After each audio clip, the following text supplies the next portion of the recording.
सरनाना कथा तुम्हारी सुभग सरनाना भरहि निरंतर होहि न पूरे भरहि निरंतर होहि न पूरे भरहि निरंतर होहि न पूरे भरहि निरंतर होहि न पूरे दिन के हिय तुम कहो ग्रह दूरे दिन के हिय तुम कहो ग्रह दूरे दिन के हिय तुम कहो ग्रह दूरे दिन के हिय तुम कहो ग्रह दूरे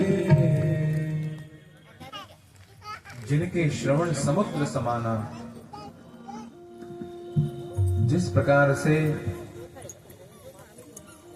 समुद्र में अनेकानेक नदियां मिल जाती हैं, लेकिन समुद्र अपनी स्थिति में बने रहते हैं, अपनी स्थिति से बाहर नहीं निकलते। और नदियां ऐसे आती हैं बड़े वेग से कि मानो समुद्र को हिला देंगी, लेकिन नदियां जैसे ही समुद्र में आकर के मिलती हैं तो उनका पता ही नहीं चलता कहां गई, उनका अस्तित्व ही मिट जाता है। वैसे ही भगवान के भक्त भी कहते हैं, हे प्रभु आपकी कथा चर्चा हम ऐसे सुनते रहें कि जैसे नदियां कितनी भी समुद्र में आकर के मिल जाएं, लेकिन समुद्र के ऊपर कोई असर नहीं होता। वैसे ही हम भी आपकी कथाओं को सुनते जाएं, सुनते जाएं, सुनते जाएं, लेकिन हमारा मन कभी भरे नहीं।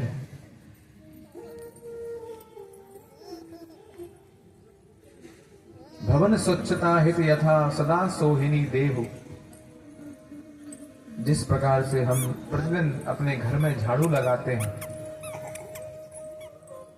क्यों? जिससे गंदगी ना हो, रोजाना झाड़ू लगती है।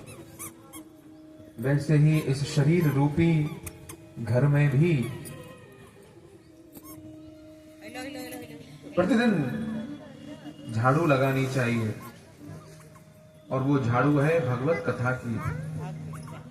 भगवत कथा यदि आप सुनते रहेंगे, श्रवण करते रहेंगे, तो इस हृदय में, मन में जो गंदगी जमा हो जाती है वो जमा नहीं होंगी, इकट्ठी नहीं होंगी। बुराई सुनने वाले नहीं हैं, बोले आपकी कथा सुनने के लिए हमें 10,000 कान चाहिए। और यदि भाई किसी की बुराई हो रही हो तो हम जैसे लोग तो हमारे ये 2 कान भी 10,000 कान बन जाते हैं। और किसी की अच्छाई हो रही हो, अच्छाई सुनाई पड़ जाए तो ये 2 कान भी फूट जाते हैं, बंद हो जाते हैं।